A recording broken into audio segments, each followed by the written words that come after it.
नमस्कार. चंद्र राशीप्रमाणे मीन राशींच्या व्यक्तींना सप्टेंबर 2025 या महिन्यासाठी मी आता मार्गदर्शन करणार आहे.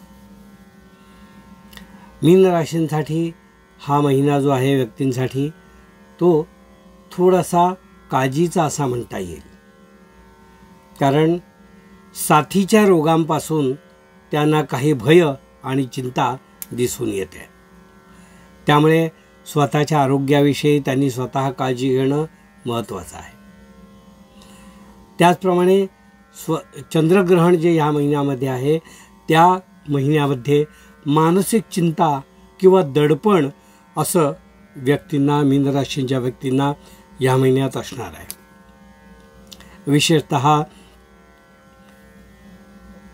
उत्तर म्हणजे पूर्व पक्ष आणि उत्तर पक्ष म्हणजे दुसरा पंधरवडा जो आहे त्या दुसऱ्या पंधरवड्यामध्ये विशेष काळजी करण्याचं साधन आहे असं म्हणता येईल. त्या कारणाने विशेष त्यांना थोडी काळजी घ्यावी लागेल. प्रकृतीविषयी काळजी या महिन्यात घ्यावी लागेल. त्याचप्रमाणे या महिन्यामध्ये मी सांगितलं पूर्वी गृहिणींना विशेष काळजी घ्यावी लागेल. ॲक्सिडेंट होणे, ड्रायव्हिंग करताना कुठेतरी गाडी स्किड होऊन पडणे, अशा प्रकारे विविध आणि विचित्र प्रसंग अनाठायी आणि अनावश्यक आपल्यासमोर उभे राहतील असं दिसून येत आहे. त्यामुळे मीन राशींच्या व्यक्तींनी खूप काळजी घ्यावी. गुप्त चिंता आणि गुप्त रोगाविषयीसुद्धा तुम्हाला स्त्रियांचे जे काही विशेष आजार असतात त्या आजाराविषयीसुद्धा काळजी घ्यावी मीन राशींच्या व्यक्तींनी. असंच वातावरण ग्रहमान असं दिसून येत आहे. तर त्याविषयी तुम्ही स्वतः मी जे बोललो आहे त्याचे अर्थ लक्षात घेऊन याविषयी गृहिणींनी विशेष काळजी घ्यावी असाच सल्ला मी या ठिकाणी तुम्हाला देऊ इच्छितो. मीन राशींच्या व्यक्तींना मी असं सांगेन की आपण केलेल्या जी मेहनत आहे, आपण केलेली जी मेहनत आहे त्याचं यश प्राप्ती जरी थोडी असेल तर ती यशप्राप्ती आहे. ती अजिबात नाही असं काही नाही आहे. त्यामुळे तुम्ही आपलं कर्तव्य करत राहा. जेवढं यश मिळेल तेवढं यश मिळू दे. बाकीचं राहिलं नंतर मिळेल. हा काही कालावधी आहे, हा निघून जाईल आणि त्याच्यानंतर तुम्हाला यश मिळू शकतं. म्हणून तुम्ही त्याविषयी काळजी करू नये, पण प्रयत्न मात्र आपले चालू ठेवावेत असाच सल्ला मी या ठिकाणी तुम्हाला देईन. विशेष करून जे नोकरदार व्यक्ती आहेत त्या नोकरदार व्यक्तींना या महिन्यामध्ये आपले वरिष्ठ खूप वाखाणणी करतील आपल्या कामाविषयी आणि आपल्या कामाविषयी वाहवा करतील. आपलं नाव प्रमोशनसाठी रेकमेंडसुद्धा करतील. इतका हा महिना नोकरदार व्यक्तींना मीन राशींच्या अनुकूल असा दिसून येतो आहे. उद्योगधंदा करणारे मंडळी आहेत, म्हणजे स्वतःचा उद्योग, स्वउद्योग, छोटा मोठा, अशा सगळ्यांना नवीन नवीन संधी ज्या आहेत त्या संधी उपलब्ध होतील. त्या उपलब्ध संधींचा फायदा आपण कसा काय घ्यायचा तो आपण अवश्य करून घ्यावा. स्थावर मालमत्ता म्हणजे आपलं एक घर आहे पण अजून एक आपल्याला इन्व्हेस्टमेंट म्हणून नवीन घर घ्यायचं आहे असा जो तुम्ही विचार करत असाल तर आपल्या घरापासून थोडं दूरच्या अंतरावर तुम्हाला इन्व्हेस्टमेंटसाठी योग्य संधी मिळेल.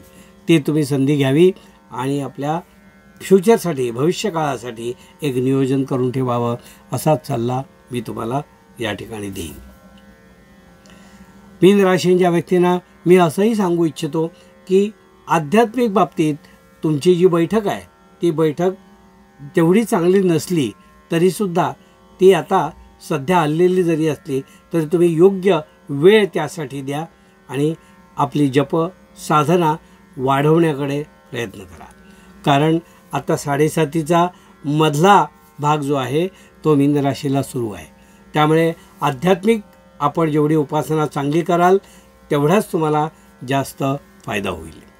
विशेष करून मीन राशींच्या व्यक्तीने सध्या सूर्याची उपासना करणं, रवी उपासना करणं खूप गरजेचं आहे. सूर्याची उपासना करून सूर्याला अर्घ्य देणं, पुरुषांनी गायत्री मंत्राचा जप करणं किंवा सौर सूक्ताचं अनुष्ठान करणं, अशा ज्या गोष्टी जर मीन राशींच्या व्यक्तींनी केल्या तर त्यांना निश्चित फायदेशीर होतील. आपल्या श्रद्धा चॅनलवर या सगळ्या गोष्टी उपलब्ध आहेत, तर तिथून आपण प्राप्त करून घ्या आणि आपली आराधना उपासना चालू ठेवा. म्हणजे आपल्याला होणारी पीडा जी आहे ती उत्तरोत्तर कमी होत जाईल. मीन राशीच्या व्यक्तींना घरामध्ये काही नवीन गोष्टी खरेदी करायची असल्यास अशी संधी उपलब्ध होईल. तर घरच्यासाठी, घरच्या व्यक्तींसाठी काही नवीन खरेदी आपण करू शकता. आपल्या जोडीदारासाठी काही दागिने वगैरे खरेदी करू शकता. तर पहिल्या पंधरवड्यात या गोष्टी आपण अवश्य करून घ्या की जेणेकरून त्या होऊन जातील, म्हणजे खूप रेंगाळणार नाहीत. धार्मिक कार्यासाठी कुठेतरी सहलीला जाणे, त्याचं नियोजन करणे, देवदर्शनाला जाणे, अशी काही प्रवासाची संधी उपलब्ध होईल. पण या प्रवासामध्ये चोरीमारी होणे, चीटिंग होणे, आपल्याला फसवणुकीचे प्रकार घडणे हे सुद्धा तितकेच संभव आहेत. त्यामुळे योग्य काळजी घेऊनच हा प्रवास तुम्ही करावा असाच सल्ला मी या ठिकाणी तुम्हाला देईल. सामान चोरीला जाणे, एखादी बॅग चोरीला जाणे, आपली पर्स चोरीला जाणे, मोबाईल चोरीला जाणे, अशा गोष्टी या ठिकाणी होऊ शकतात. तर ती योग्य ती काळजी घेऊनच आपण प्रवास करणे असा मी सल्ला या ठिकाणी तुम्हाला देईन. नोकरी करणाऱ्या व्यक्तींना, धंदा करणाऱ्या व्यक्तींना त्या कारणासाठी जर एखादी शॉर्ट टूर करावी लागली तर ते त्यांनी अवश्य करावी. त्यातून त्यांचा फायदाच दिसून येतो आहे. उत्पन्न जे आहे, मी म्हटलं उत्पन्न तुमचं ह्या महिन्यात चांगलं आहे, पण चोरीमारीपासून नुकसान जे आहे त्याबद्दल आपण विशेष करून काळजी घ्या. उत्तरार्धामध्ये तुम्हाला गुप्त शत्रूंचा त्रास सोडा, हितशत्रूंचा त्रास थोडासा जाणवतो आहे, त्यामध्ये आपण लक्ष द्या. आणि मी सांगितल्याप्रमाणे सूर्योपासना जी आहे, सूर्याची उपासना उत्तमोत्तम करा असाच सल्ला मी या ठिकाणी तुम्हाला देईन. शिक्षण घेणारी जी मुलं आहेत मीन राशीच्या व्यक्तींची, त्या मुलांना थोडी घाई करू नका असं सांगा.